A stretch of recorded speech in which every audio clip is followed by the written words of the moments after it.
자, 이걸로 볼링 게임을 한번 해볼까? 그자. Subscribe me. 호랑이에게 줄무늬가 생기게 된 이유. 오. 마을 여기저기를 돌아다니던 호랑이는 해질 무렵이 되어서야 산속으로 돌아갔어요. 그리고 사냥이 귀찮아질 때면 다시 내려와 마을을 엉망으로 만들곤 했죠. 그러던 어느 날이었어요. 땔감을 구하기 위해 산에 오른 소년이 잠깐 쉬고 있어서였어요. 다시 시원하겠다. 숲에서 뭔가 번뜩이더니 무시무시한 호랑이가 나타났어요. 호랑이다. 겁도 없이 이런 깊은 산속까지 들어오다니. 넌 누구니? 소녀는 무서워 손발이 떨려왔지만 애써 감추며 말했어요. 난 호랑이보다 훨씬 지혜롭고 용감한 사람이다. 네가 바로 말로만 듣던 사람이구나. 좋다. 누가 이기는지 나와 승부를 겨뤄보지. 당황한 소녀는 침착하게 위기를 빠져나갈 궁리를 했어요. 그러자 나무를 하느라 벗어둔 옷이 눈에 들어왔죠. 옳지. 좋아, 한번 겨뤄보자. 하지만 옷이 있어야 하는데 이걸 어쩌지? 옷? 정정당당한 승부를 위해서는 내 옷이 필요한데 집에 두고 와서 말이야. 설마 도망치려는 건 아니지? 어허! 지혜롭고 용감한 사람을 뭘로 보고? 좋아. 그럼 집에 가서 가져와. 아이 참, 그건 곤란한데 내가 집에 간 사이 호랑이 내가 도망치면 어떡하냐? 무엇이? 도망? 이 호랑이님을 뭘로 보고? 정말이지? 그럼 여기서 꼼짝 않고 기다릴 테니 어서 다녀오기나 해. 하지만 소년이 믿을 수 없다는 표정을 짓자 당황한 호랑이가 버럭 소리치며 말했지요. 그럼 내가 도망가지 못하게 여기 묶어두면 되잖아. 좋아! 그거 좋은 생각인걸? 휴, 이제야 마음이 놓이네. 다녀올게. 알았어. 얼른 다녀와. 호랑이를 묶은 밧줄 끝을 손에 쥔 소녀는 안심한 듯 발길을 돌렸어요. 그리고 집에 가는 척 하면서 재빨리 나무 뒤에 숨어 동아줄에 불을 붙였지요. 때마침 바람이 불어 불은 순식간에 호랑이를 묶은 줄까지 나이스. 던졌어요. 그자. 이게 뭐람? 아, 뜨거! 호랑이가 펄쩍 뛰며 몸부림을 쳤지만 불은 꺼지지 않았어요. 아이고, 내가 사람한테 속았구나. 호랑이 살려! 굿.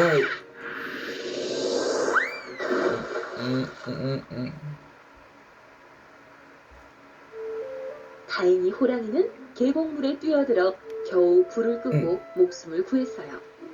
하지만 몸에는 밧줄에 댄 자국이 남게 되었지요. 나이스. 그때부터 호랑이의 몸에는 줄무늬가 생겼고 그날 이후 호랑이는 다시는 마을로 내려오지 않았답니다. 패션.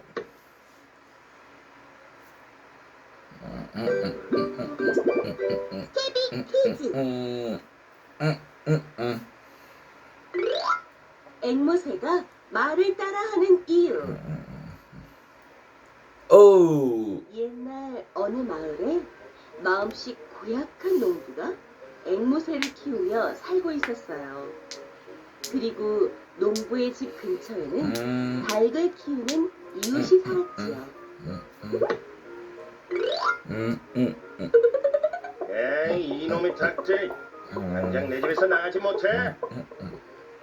농부는 이웃집의 닭을 아. 않았어요. 아침마다 시끄럽게 울어대고 먹이를 쪼아 먹으러 농부의 집 마당까지 모여들었거든요. 저리 가. 저리 가란 말이다. 에이 나이스. 그러던 그렇죠. 어느 날이었어요. 어느새 자신의 집 마당에 모여 모이를 쪼는 닭을 지켜보던 농부가 입맛을 쩍쩍 다셨지요. 아, 살이 아주 오동통하게 올랐는걸. 닭 스프를 해 먹으면 정말 맛있을 거야. 요인. 그날 밤이었어요. 농부는 이웃집 닭장에 몰래 숨어들어 닭 한 마리를 훔쳤어요.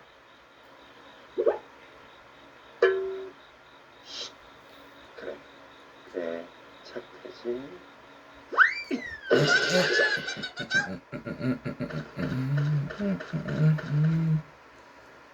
농부는 훔쳐온 닭으로 요리를 해서 배불리 먹었어요. 아이고, 맛있게 잘 먹었다. 이 뼈는 어떻게 한다? 옳지. 농부는 혹시라도 이웃에게 들킬까봐 닭뼈도 강에 던져버렸어요. 이제 아무도 모르겠지? 아무에게도 들키지 않을 거라 생각한 농부는 마음이 놓였어요. 하지만 농부의 앵무새가 그 모습을 모두 지켜보고 있었어요.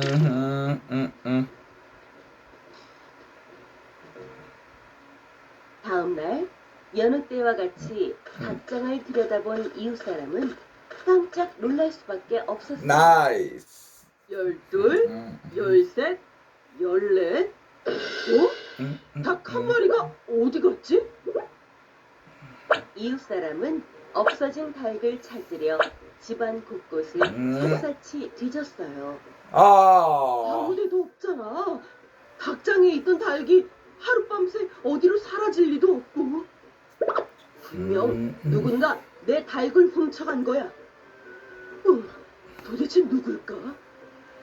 이웃 사람은 곰곰이 생각했어요. 그러자 지난 일들이 주마등처럼 스치고 아, 이웃집 농부가 자신의 닭들을 빗자루로 쫓아내고 입맛을 다시며 쳐다보던 일들이었지요. 설마 농부의 짓이? 어우, 아니야. 일단 찾아가서 이야기라도 들어봐야겠어. 이웃 사람은 농부를 찾아가 지난밤 닭 한 마리가 없어졌다고 털어놓았어요. 그러자 농부는 태어난 얼굴로 아, 자네 닭이 없어졌다고? 그럼 숲속 어딘가를 헤매고 있겠지. 농부는 자신의 잘못이 들통날까 조마조마했지만 그자. 애써 마음을 가다듬었어요. 아니야, 그럴 리가 없어. 지금껏 닭들이 스스로 닭장을 빠져나간 적은 한 번도 없었단 말일세. 그럼 굶주린 야생 동물이 와서 유엔. 잡아먹었겠지. 안 그런가? 아니에요. 그때였어요. 두 사람의 이야기를 가만히 듣고 있던 앵무새가 끼어들었지요. 오래전에는 앵무새도 사람처럼 말을 할 수 있었거든요. 주인님이 닭을 잡아먹었어요. 뭐? 조마조마했지만 애써 마음을 가다듬었어요. 아니야, 그럴 리가 없어. 지금껏 닭들이 스스로 닭장을 빠져나간 적은 한 번도 없었단 말일세. 그럼 굶주린 야생 동물이 와서 잡아먹었겠지. 안 그런가? 아니에요. 아니에요. 그때였어요. 두 사람의 이야기를 가만히 듣고 있던 앵무새가 끼어들었지요. 오래전에는 앵무새도 사람처럼 말을 할 수 있었거든요. 주인님이 닭을 잡아먹었어요. 뭐? 앵무새의 말에 농부와 이웃사람이 깜짝 놀라 새장을 바라보았지요. 앵무새야, 그게 정말이냐? 이 녀석 조용히 하지 못해? 자네 설마 지금 저 앵무새 말에 믿는 건 아니겠지? 제가 봤어요. 닭뼈는 강에 던졌어요. 앵무새의 말에 이웃 사람은 의심스러운 눈초리로 농부를 쳐다보았어요. 응? 아니야. 앵무새가 착각한 거야. 내가 요리한 건 시장에서 사온 고기였어. 하지만 농부의 말이 영 믿었지 못했던 이웃 사람은 앵무새의 말이 사실인지 다음날 판결을 통해 알아보기로 했지요. 그날 밤 농부는 걱정이 되어 잠을 이룰 수 없었어요. 앵무새의 말이 사실로 밝혀지면 난 벌을 받게 될 거야. 무슨 좋은 방법이 없을까? 고민하던 농부는 바람에 펄럭이는 커튼을 보더니 곧 무릎을 탁 쳤어요. 옳지.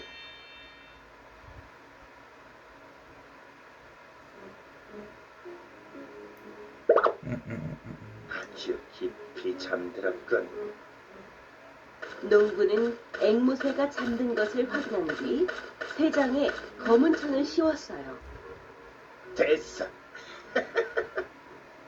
그리고 천을 씌운 쇠장 위로 물이 똑똑 떨어지게 하고는 북을 두드렸지요. 둥두둥 우르륵 쾅.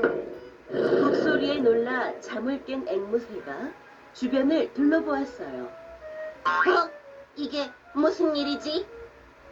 어두운 속에서 앞이 잘 보이지 않았던 앵무새는 깃털에 묻은 물기를 털어냈어요. 치워라. 태풍이 몰아치는 모양이군. 앵무새는 밤새 추위에 떨어야 했어요. 다음날 이웃 사람과 농부는 재판을 받게 되었고 앵무새는 목격자로 증언을 하게 되었어요. 내 주인이 이웃 사람의 닭을 훔쳤다는 게 사실이냐? 주인님이 훔친 닭으로 요리를 해먹고 닭뼈를 강에 던지는 걸 봤어요. 세상에 어떻게 그럴 수가 있담? 어머. 앵무새의 말에 사람들이 마구 술렁거렸어요. 정말 똑똑히 봤단 말이지. 네. 네, 그때 농부가 큰 소리로 끼어들며 말했어요. 재판장님, 앵무새의 말을 믿어서는 안 됩니다. 제 앵무새는 거짓말을 잘 지어낸다고요. 그럼 그 말을 증명해 보아라. 네, 간단합니다. 앵무새에게 어젯밤 날씨가 어땠는지 물어보세요. 헐백. 그럼 제가 한번 물어보겠습니다. 이웃 사람이 진지한 표정으로 앵무새를 바라보며 말했어요. 앵무새야, 사실대로 말해주렴. 어젯밤 날씨가 어땠니? 나이스. 어젯밤에는 태풍이 불었어요. 천둥 소리에 잠을 깼거든요. 비가 내려서 깃털도 다 젖었어요. 뭐? 태풍이라고? 도대체 무슨 말이야? 앵무새의 대답에 재판장이 술렁였어요. 그레이. 밤은 구름 한 점 없이 맑았거든요. 앵무새야, 어젯밤에 태풍이라니 지금 무슨 말을 하는 거니? 이웃 사람은 원망하듯 그자. 앵무새를 바라보았어요.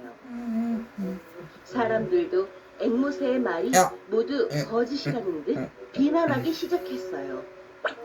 그럼 그렇지. 앵무새가 증언을 하다니 말도 안 돼. 맞아. 앵무새가 지어낸 거짓말인 거야. 보셨죠? 이게 좀 고민이 되는데 앵무새의 이거. 말을 모두 믿어서는 안 된다고요. 아이고. 음, 결국 농부는 벌을 받지 않게 되었고 이웃 사람은 닭을 훔친 범인을 찾을 수 없었어요. 내가 거짓말을 하다니. 나이스. 난 본대로 사실대로 이야기했을 뿐인데. 마음의 상처를 받은 앵무새는 몹시 슬펐어요. 그리고 사람들은 자신이 사실대로 이야기하는 것을 싫어한다고 믿었지요. 그래, 앞으로는 사람들이 하는 말만 따라하는 거야. 그날 이후 앵무새는 무슨 일이든 사실대로 말하지 않고 사람들이 하는 말을 따라하게 되었답니다. yes. 케비 퀴즈. 박 안에 숨긴 선물. 어느 시골 마을에 한 부자가 살았어요. 마을 사람들은 재산이 많은 부자를 무척 부러워했어요. 저것 좀 봐요. 곳간에 곡식이 넘쳐나니 얼마나 좋을까요? 그러게 말이에요. 한다고 믿었지요. 그래, 앞으로는 사람들이 하는 말만 따라하는 거야. 그날 이후 앵무새는 무슨 일이든 사실대로 말하지 않고 사람들이 하는 말을 따라하게 되었답니다.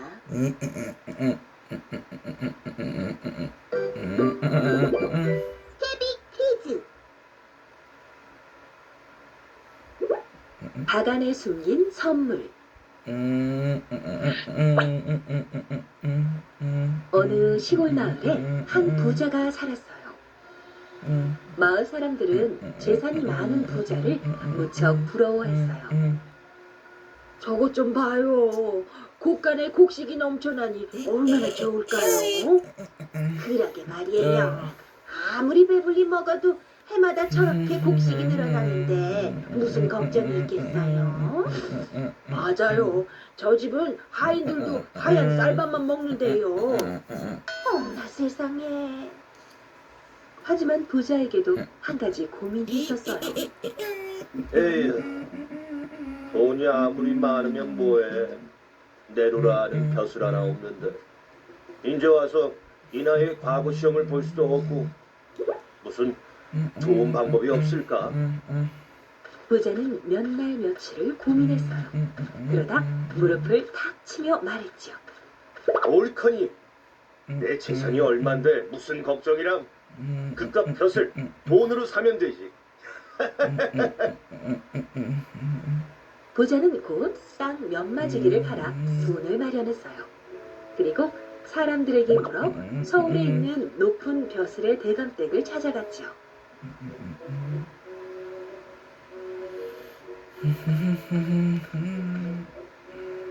대감님, 제 평생 소원이 벼슬자리 하나 얻는 것입니다. 이건 제 정성이니 받으시고 다음 거 하나만 씌워주시지요. 부자가 대감에게 돈이 든 꾸러미를 내밀며 간곡히 부탁했어요. 아하이, 글쎄다. 부자가 내민 꾸러미를 본 대감은 기가 막혔어요. 나 원참 돈으로 벼슬을 사겠다니 일참 무식이로구먼. 하지만 꾸러미를 풀어보던 대감은 마음이 바뀌었어요. 이게 다 얼마람?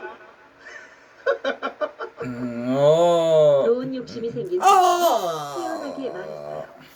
자네 정성을 봐서 내가 한번 알아볼 테니 돌아가서 기다리게.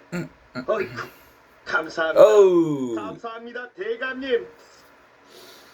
벼슬을 돈으로 살 수 없다는 사실을 알았지만 대감은 부자에게 알려주지 않았지요.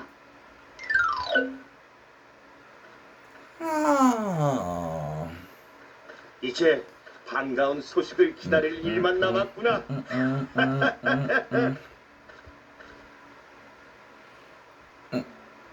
그로부터 며칠이 지났어요. 나이스. 부자는 매일같이 대감에게서 연락이 오기를 기다렸지만 감감무소식이었지요. 혹시 내가 준 돈이 너무 적었던 건 아닐까? 고민한 끝에 부자는 더 큰 돈을 마련해 대감을 찾아갔어요.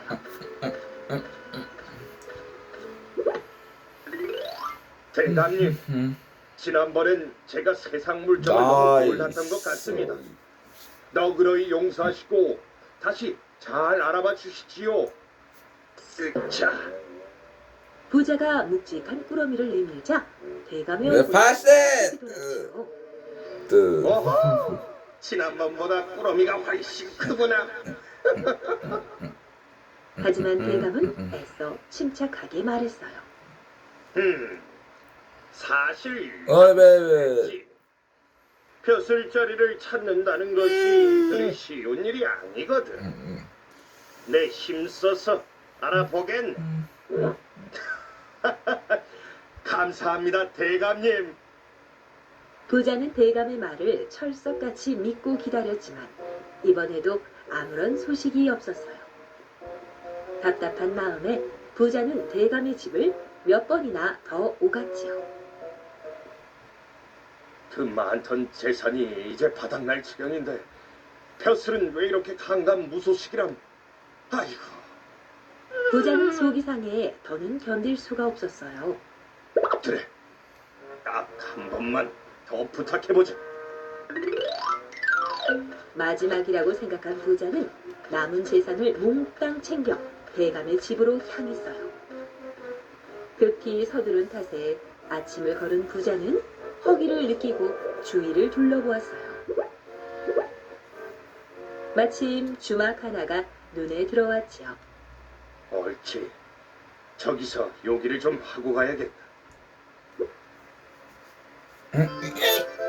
꼬마곰 제키의 운동회. 주막에 들어선 부자가 자리를 잡고 앉아 사람들의 이야기 소리가 들려왔어요. 자네 그 이야기 들었나? 글쎄, 돈으로 벼슬을 사려는 사람이 있다면? 나도 들었지.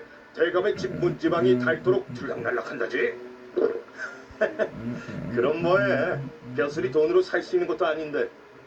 그 대감 욕심이 보통이 아닐 텐데 돈만 날리게 됐어. 사람들의 수군대는 말에 부자는 화가 나서 견딜 수가 없었어요. 뭐라고?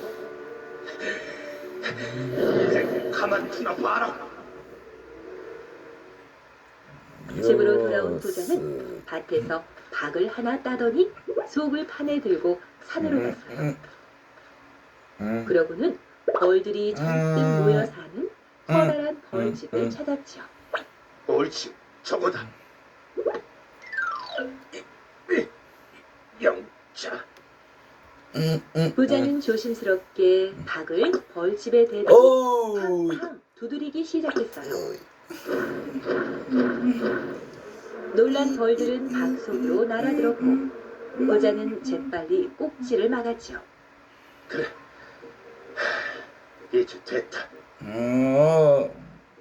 부자는 비단 보자기로 박을 몇 번이나 꽁꽁 묶은 뒤 대감을 찾아갔어요. 대감님, 그동안 제 벼슬자리를 그 알아보시느라 많이 힘드셨죠? 그래서 제가 귀한 약을 구해왔습니다. 귀한 약이라니. 뭘? 이런 걸 다 가져왔나?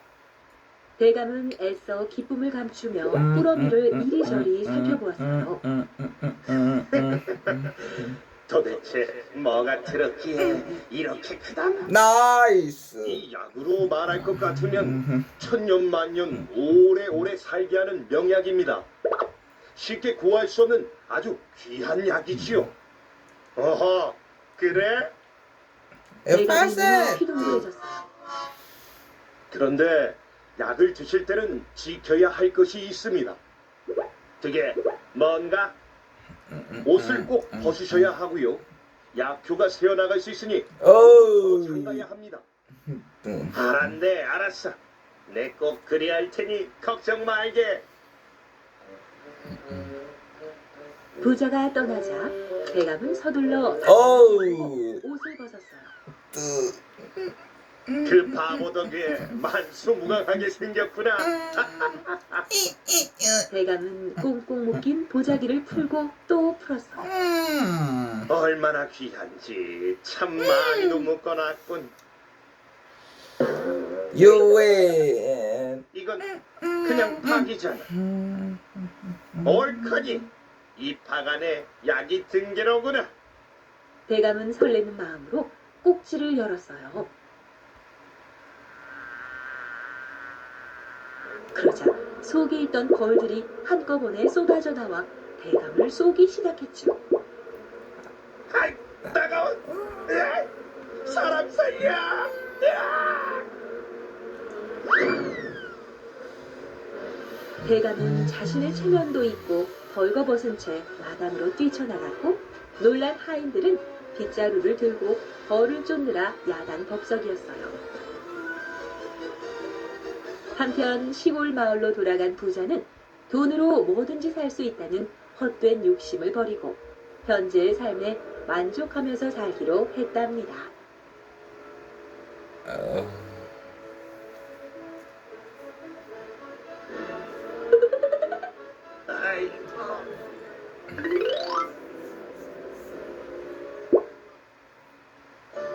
좋아요 꾹. 헤비 퀴즈. 쥐와 결혼한 막내딸. 옛날 딸 셋을 둔 아버지가 있었어요. 딸들아, 집안 형편이 어려워 너희 셋을 모두 시집 보낼 수가 없구나. 그러니 각자 신랑감을 구하도록 하여라. 세 딸은 집을 나섰어요. 나는 서쪽으로 갈게. 둘째는 남쪽으로 가고 막내는 동쪽으로 가. 5년 뒤에 집에서 다시 만나는 거야. 알겠지? 알았어, 언니. 서쪽과 남쪽은 평평한 들길이었지만 동쪽은 매우 험한 길이었어요. 막내딸은 산길을 오르기 시작했어요. 어찌나 가파른지 막내딸은 반쯤 오르다 그만 쓰러지고 말았어요. 어머나, 여기가 어디지? 그때 방문이 열리더니 쥐들이 밥상을 가지고 들어왔어요. 왕관을 쓴 쥐가 공손히 말했어요. 어서 드세요. 해그머니, 말을 하시네. 잘 먹을게요. 배가 고팠던 막내딸은 맛있게 먹었어요. 아가씨, 저와 결혼해 주시겠습니까? 제가 아가씨를 행복하게 해드릴게요. 네? 뭐라고요? 막내딸은 기가 막혔죠. 왕관을 쓴 쥐가 말했어요. 저와 결혼해 주신다면 멋진 신랑이 되어드리겠어요. 하지만 이를 어쩌지? 끈질기게 애원하는 쥐의 말을 거절할 수 없었던 막내딸은 결혼을 허락하고 말았어요. 막내딸은 왕관을 쓴 쥐와 결혼하였고 오순도순 재미있게 살았어요. 세월이 흘러 어느덧 5년이 지났어요. 막내딸이 친정에 가보니 두 언니가 나이스. 도착했었어요. 큰딸은 포졸 남편을, 둘째 딸은 농사꾼 남편을 만나 행복하게 살고 있었죠. 하지만 막내딸은 남편이 쥐라는 사실을 밝힐 수 없었어요. 오. 얘들아, 우리 야, 떡을 빨리. 맛있게 만드는지 내기할까? 좋아, 그럼 떡을 만들어서 3일 뒤에 만나. 막내딸은 발걸음이 무거웠어요. 나이스. 무슨 걱정을 그렇게 하시나요? 사실은요.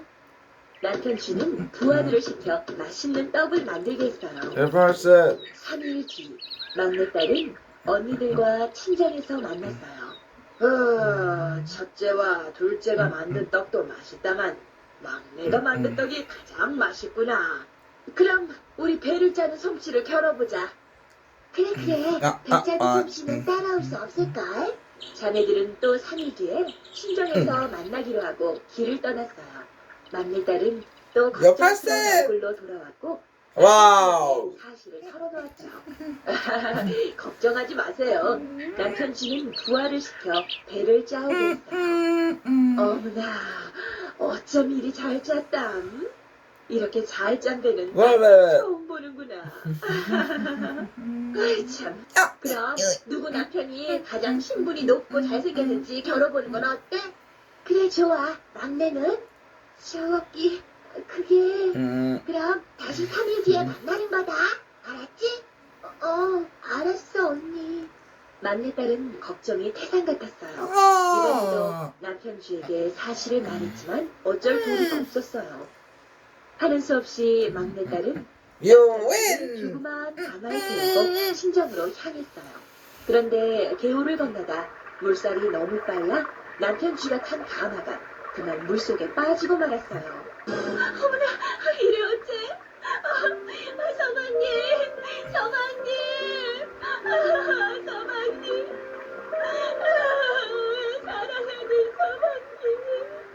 바로 그때였어요. 물속에서 언제나 젊은이들이 커다란 큰 가마를 메고 걸어 나오는 것이 아니겠어요? 어머나, 나요. 내가 바로 쥐 남편이라고. 네? 나는 이 나라의 왕자인데 요술에 걸려 쥐가 되었다고. 그 요술은 여자에게 사랑한다는 말을 들어야만 풀린다고. 정말 고마워요. 사방님. 왕자는 막내딸과 함께 친정으로 가서 식구들을 만났어요. 아이고, 우리 막내 사위가 제일 잘났구나. 큰딸과 둘째 딸은 놀라서 입이 떡 벌어졌어요. 그 후 막내딸은 왕자님과 같이 빈벌에서 행복하게 살았답니다.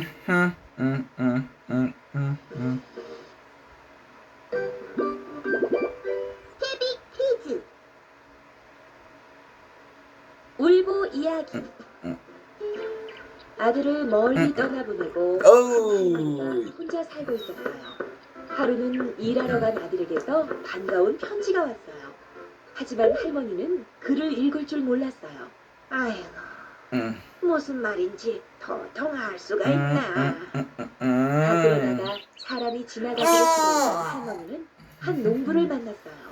이보게, 젊은 양반. 이 편지 좀 읽어주겠나? 내가 까막눈이라서. 어우. 한참 동안 편지를 보던 농부는 갑자기 눈물을 뚝뚝 흘렸어요. 할머니, 무슨 나쁜 소식이라도. 할머니는 가슴이 철렁 내려앉았어요. 아이고, 아들아. 아이고. 그때 마침 지나가던 계란 장수가 이 광경을 보았어요. 도대체 무슨 일입니까? 무슨 일이냐니까요. 하지만 농부는 나이스. 울기만 할 뿐 아무 대답이 없었어요. 갑자기 계란 장수도 보따리를 옆에 내려놓더니 엉엉 울기 시작했어요. 그러자 농부와 할머니는 더욱 큰 소리로 F8. 울었어요. 그거에. 그러자 사람들이 몰려들었어요. 아니, 그렇게 울지만 말고 무슨 일인지 말을 해보세요. 아 그래요? 우리가 도와줄게요. 무슨 일이냐니까요?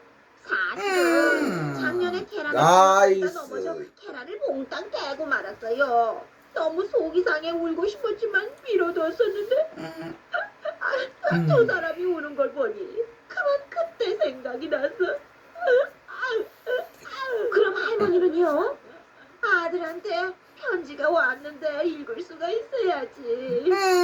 젊은 양반한테 읽어달라고 부탁을 했더니 무슨 영문인지 말을 하지 않고 울기만 You will win.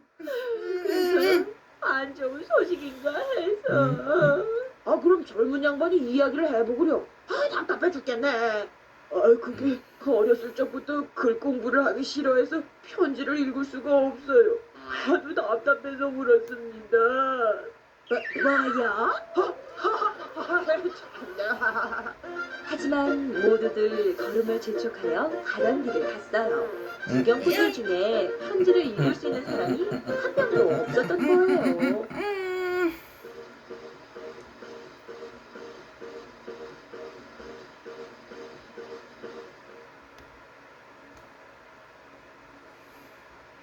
핑크퐁. 핑크퐁.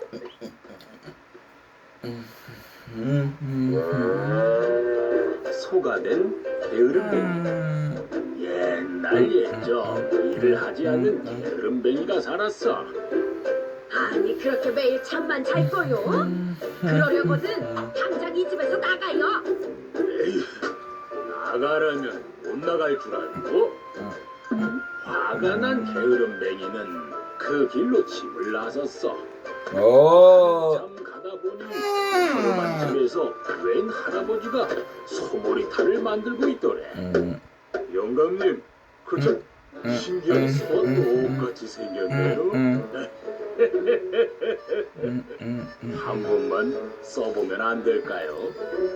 나이스. 그만 두시오. 잘못 쓰면 큰일 난다. 게으름뱅이는 소의 탈을 빼앗아 머리에 뒤집어 썼어.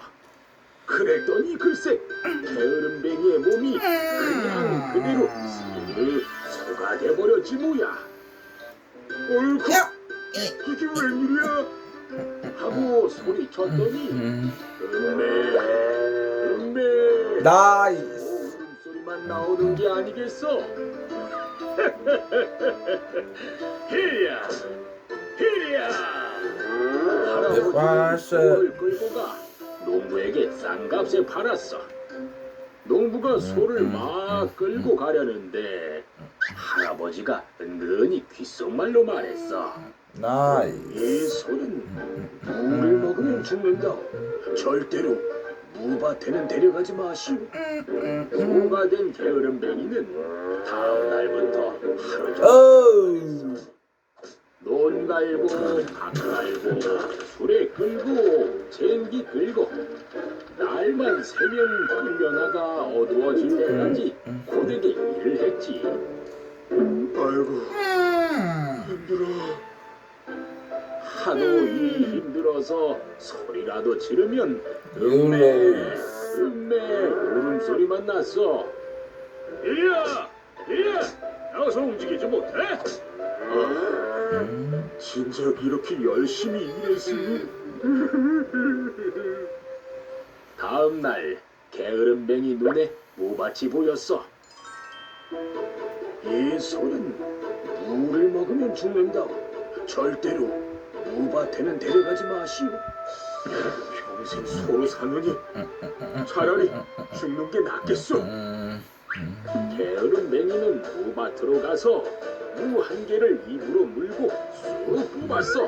그리고 가작가작 씹어 먹었지. 물에 먹으면 안 된다고 했는데. 그런데 이게 웬일이야? 물을 먹었더니 죽는 게 아니라 무로 사람이 되는 거야. 그 바람에 소의 탈도 벗겨져 땅에 툭 떨어졌지. 아이고 이제 살았구나.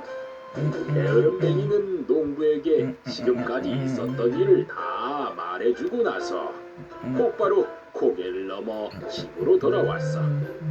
게으름뱅이 아내도 반가워서 달려나왔지. 여보, 용서하구려. 이제는 내가 열심히 일을 한다.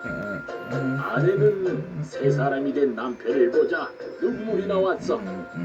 게으름뱅이는 부지런히 일해서 부자가 되었어. 그럼 그렇지. 또 게으름 피우다가 무슨 봉변을 당하려고?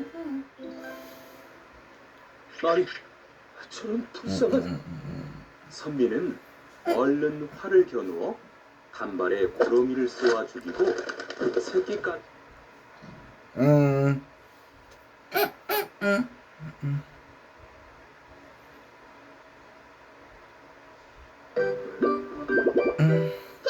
퀴즈. 어우. 노루가 된 동생. 옛날에 어려서 부모님을 잃고 떠돌이가 된 오누이가 있었어요. 어느 날 묵을 곳을 찾아 헤매던 오누이는 길을 잃고 험난한 길로 접어들게 되었어요. 누나, 우리 조금만 쉬었다 가자. 너무 힘들어. 안 돼서 가. 여기에 머물다간 무서운 산짐승을 나이스. 만날지도 몰라. 하지만 벌써 며칠째 쉴 새 없이 걷기만 했는걸. 배도 고프고 너무 졸려. 동생이 어우. 부르퉁한 얼굴로 투덜대자 누이는 주변을 둘러보았어요. 하지만 근처에는 먹을 만한 것도 묵을 만한 곳도 보이지 않았어요. 나이스. 서가, 누나가 먹을 것이라도 좀 구해올게. 누나 혼자서? F8셋. 금방 그래. 다녀올 테니 어디 가면 안 돼. 누이가 서둘러 길을 나섰어요. 혼자가 된 동생은 우두커니 앉아 누이가 돌아오기만을 기다리고 있었지요. 굿자이. 그때 문득 저만치 앞에 움푹 파인 웅덩이 하나가 눈에 들어왔어요. 저게 뭐지? 무슨 발자국 같기도 하고. 호기심에 다가가던 동생의 눈이 반짝 커졌어요. 웅덩이 안에 맑고 깨끗한 물이 찰랑찰랑 고여 있었던 거예요. 동생은 잠깐의 망설임도 없이 요 웅덩이에 윈. 손에 담아 마셨어요. 아, 시원하다. 물을 마시니까 기운이 나는 것 같아. 그때였어요. 갑자기 동생의 몸이 부르르 떨리더니 사람의 모습은 온데간데 없이 사라지고 노루의 모습이 나타났어요. 이게 무슨 일이지? 몸이 말을 안 들어. 발버둥을 쳐봤지만 길쭉한 다리만 제멋대로 날뛸 뿐이었어요. 잔뜩 겁에 질린 동생은 그 자리에 주저앉아 울음을 터뜨렸어요. 이게 무슨 소리지? 산짐승이라도 나타난 거라면 큰일인데. 멀리서 들려오는 낯선 울음소리에 놀란 누이는 동생을 두고 온 곳으로 다시 헐레벌떡 뛰어갔어요. 하지만 동생은 온데간데 없고 웬 노루 한 마리가 사람의 옷을 입고 서 있었어요. 서기는 어딜 가고 노루가 여기 있는 거지? 내가 길을 잘못 들었나? 누나! 나야! 내가 석이라고! 동생이 간절하게 외쳤지만 마음속에서만 울릴 뿐 목소리는 나오지 않았어요. 노루의 낑낑대는 울음소리만이 울려 퍼질 뿐이었지요. 그러자 의아한 눈빛으로 노루를 살피던 누이가 깜짝 놀라 소리쳤어요. 세상에, 이건 우리 석이 옷이잖아? 석아! 어디에 있니? 석아! 누이가 애가 타서 발을 동동 오. 노루가 누이를 그렇죠. 웅덩이로 이끌었어요. 왜 이러는 거야? 이건 무슨 발자국 같은데? 혹시 노루 발자국? 이건 우리 석이 발자국인데?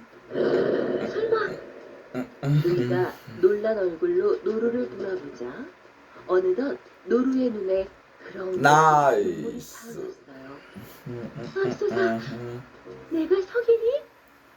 노루가 흐느끼듯 요란한 울음소리를 내며 고개를 끄덕였어요. 누이가 부둥켜 안으며 울음을 터뜨렸어요. 석아, 이 일을 어쩌면 좋으니? 누나! 오누이의 구슬픈 울음소리는 산속 깊은 곳으로 퍼져나가 어느 나무꾼의 귀에까지 전해졌어요. 가만, 이건 사람 소리인 것 같은데 어디서 나는 거지? 나이스. 걱정이 된 나무꾼이 발길을 돌려 소리가 나는 곳을 따라갔어요. 그러자 노루를 안은 채 울고 있는 소녀의 모습이 나타났지요. 아가씨, 무슨 일이기에 그렇게 슬피 울고 계십니까? 누이는 나무꾼에게 동생이 노루로 변하게 된 사정을 털어놓았어요. 요술에 걸린 거라면 분명히 돌아올 방법이 있을 겁니다. 너무 걱정하지 마세요. 머물 곳이 마땅치 않다면 저희 집으로 함께 가시지요. 헛간이 있어 노루도 안전하게 돌볼 수 있을 겁니다. 그리하여 오누이는 나무꾼을 따라 나서게 되었어요. 나무꾼은 갈 곳 없는 오누이를 따뜻하게 보살펴 주었고 차츰 정이 쌓인 누이와 나무꾼은 결혼해서 함께 살게 되었지요. 이보시오! 누가 안 계시오? 어느 날 나무꾼이 집을 비운 사이 한 노파가 나무꾼의 집을 찾아왔어요. 할머니, 무슨 일이세요? 아이고, 새댁. 내가 산길을 가다가 귀한 가락지를 잃어버렸지 뭐야. 눈이 침침해서 통 찾을 수가 없는데 좀 도와줄 수 있겠나? 네, 할머니. 제가 도와드릴게요. 누이는 조금의 망설임도 없이 노파를 따라 나섰어요. 노루 동생은 불안한 마음이 들었지만 누이를 말릴 수는 없었지요. 어느덧 시간이 흘러 일을 마친 나무꾼이 집으로 돌아왔어요. 여보, 나왔어. 평소와 달리 아내가 마중을 나오지 않자 의아해진 나무꾼이 집안 곳곳을 살폈어요. 하지만 어디에도 아내의 모습은 보이지 않았어요. 노루 동생만이 초조하게 헛간을 뛰어다닐 뿐이었지요. 그때 멀리서 허둥지둥 달려오는 아내의 모습이 보였어요. 아니 여보, 이렇게 늦은 시간에 어딜 다녀오는 거요? 늦어서 죄송해요. 외할머니가 가락지를 잃어버렸다기에 함께 찾다 보니 시간이 이렇게 돼버렸지 뭐예요. 아내가 호들갑을 떨며 말했어요. 평소와 다른 아내의 모습에 나무꾼은 의아한 기분이 들어 고개를 갸웃거렸지요. 그런데 그때 잠자코 있던 노루가 다시 요란하게 날뛰기 시작했어요. 노루가 오늘따라 왜 저러는 거지? 그러게 말이에요. 정말 이제 시끄러워서. 걱정이 된 나무꾼이 헛간으로 다가서자 노루는 울음소리를 내며 헛간 울타리를 두드려댔어요. 여보, 아무래도 노루가 뭔가 할 말이 있는 것 같지 않소? 당신도 참, 노루 따위가 무슨 말을 한다는 거예요? 노루 따위라니, 당신 오늘따라 참으로 이상하구려. 이 노루가 어디 보통 노루요? 노루가 다 똑같지. 당신이야말로 유별나네요. 내일이라도 당장 팔아버리던지 해야겠어요. 성가신 노루 같으니라고. 나무꾼과 누이가 옥신각신하는 사이 요란법석을 떨던 노루가 헛간문을 박차고 집을 뛰쳐나갔어요. 안 돼! 거기서! 여보, 어서 쫓아가 봅시다. 당신이 다 잃으면 말을 들을 거요. 가고 싶으면 당신이나 쫓아가세요. 나는 온종일 가락지를 찾아다니느라 피곤해서 쉬어야겠어요. 누이가 팩하니 집 안으로 들어가 버리자 나무꾼은 하는 수 없이 혼자 노루를 찾아 나섰지요. 노루야! 노루야! 어디 있니? 어느덧 산 꼭대기에 이른 나무꾼이 초조하게 주변을 둘러보았어요. 그런데 이게 웬일일까요? 노루가 저만치 벼랑 끝에 서서 발을 동동 구르고 있었던 거예요. 노루야! 위험해! 헐레벌떡 노루의 곁으로 달려가던 나무꾼은 벼랑 아래 펼쳐진 광경을 보고 너무 놀라 그 자리에 털썩 주저앉고 말았어요. 조금 전까지 집에서 보았던 아내가 그곳에 쓰러져 있었던 거예요. 아니, 이게 어떻게 된 일이지? 여보! 여보! 나무꾼이 달려가 아내를 안아들었지만 아내는 여전히 눈을 감은 채 꼼짝도 하질 않았어요. 누나! 누나! 노루 동생도 눈물을 흘리며 간절하게 누이를 불렀어요. 그러자 그 순간 거짓말 같은 일이 일어났어요. 동생의 목에서 목소리가 터져나오더니 원래의 모습으로 돌아온 거예요. 그러자 죽은 듯이 누워있던 누이의 눈꺼풀이 타르르 떨리면서 누이가 눈을 떴지요. 서가! 여보! 오누이와 나무꾼은 서로를 얼싸안고 기쁨의 눈물을 흘리기 시작했어요.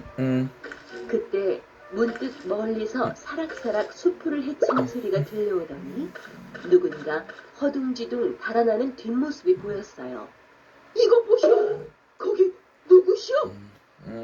이상한 생각이 든 나무꾼이 재빨리 쫓아가 옷자락을 붙들었어요.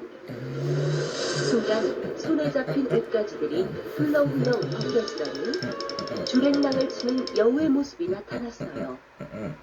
맙소사! 사람이 아니라 여우였잖아! 노루를 함부로 대할 때 알아봤어야 했는데 모두 사람이 되고 싶었던 여우의 요술 때문에 벌어진 일이었어요. 이런 괘씸한 여우 녀석! 한 번만 더 나타나면 아주 혼쭐을 내줄 테다! 나무꾼의 으름장에 꽁지가 빠지도록 달아난 여우는 두 번 다시 나무꾼의 집 근처에는 얼씬도 하지 않았어요. 한편 무사히 원래의 모습을 되찾은 노루 동생과 루이 부부는 언제나 서로를 위하며 오래오래 행복하게 살았답니다. 케비 퀴즈. 주인을 구한 누렁이. 옛날 어느 마을에 할아버지와 누렁이가 함께 살고 있었어요. 누렁이는 할아버지를 잘 따랐고 할아버지도 누렁이를 무척 아꼈어요. 둘은 밥도 같이 먹고 잠도 같이 자고 어딜 가나 늘 함께였지요. 누렁아, 오늘은 시장에 가자.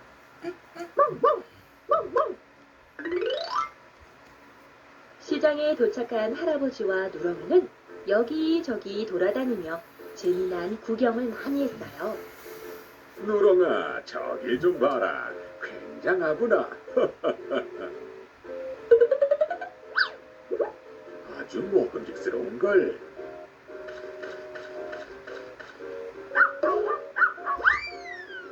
잘했다, 누렁아.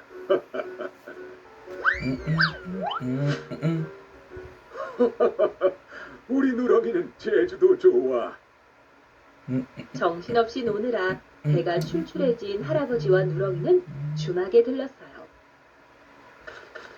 아유, 어서 오세요, 누렁이 할아버지. 아이고, 누렁아, 오랜만에 보는구나. 할아버지는 오랜만에 만난 마을 사람들과 반갑게 인사하고 같이 술을 마셨어요. 자, 누렁아, 여기 네가 좋아하는 고기다. 많이 먹어라. 물론 누렁이를 챙겨주는 일도 잊지 않았지요.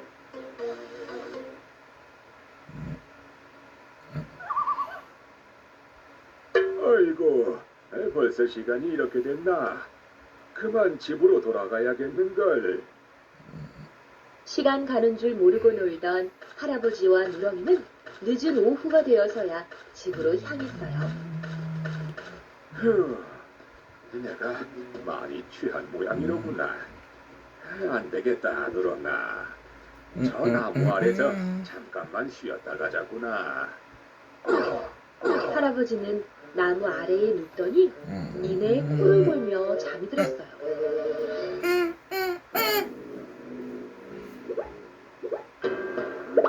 그때였어요. 숲에서 검은 연기가 새어나오더니 여기저기서 불길이 치솟았어요. 누렁이는 급히 할아버지를 향해 짖기 시작했어요. 그래도 할아버지가 깨어나지 않자 이번에는 옷깃을 물고 잡아당겼어요.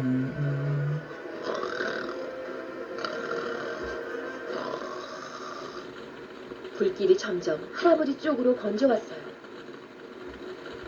누렁이는 곧장 개울로 뛰어가 온몸에 물을 적셨고 조금의 망설임도 없이 불길로 뛰어들었어요. 젖은 몸으로 불길에서 마구 뒹굴었지요. 그러자 불이 조금씩 사그라지면서 약해졌고 할아버지가 있는 곳까지 미처 번지지는 않았어요. 아이고 세상에, 이게 무슨 일이지? 뒤늦게 잠이 깬 할아버지는 주위를 둘러보며 깜짝 놀랐어요. 숲은 온통 불에 검게 탔고 누렁이는 불에 그슬린 채 쓰러져 있었거든요.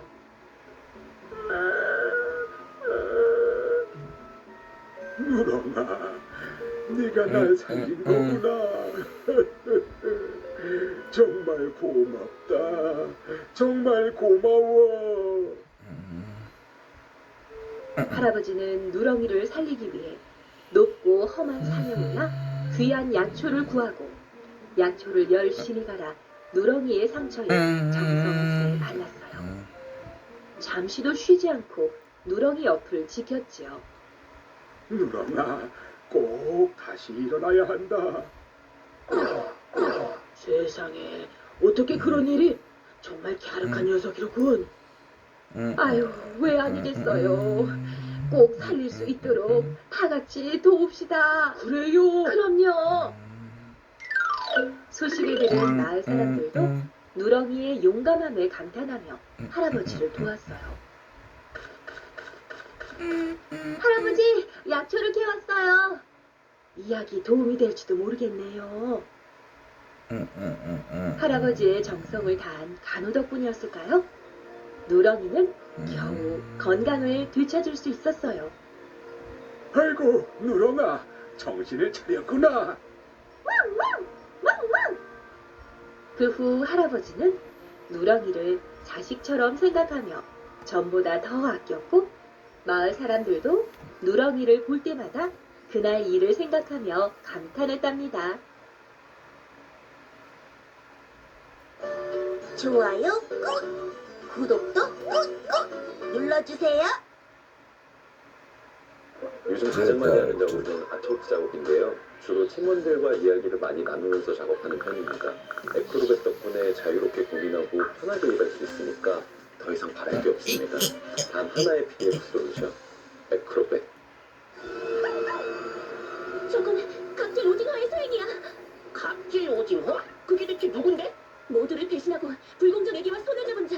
지금 이 모든 혼란의 주범이야. 죄 없는 생명들까지 휘말리게 하다니 당장 막으러 가야겠어.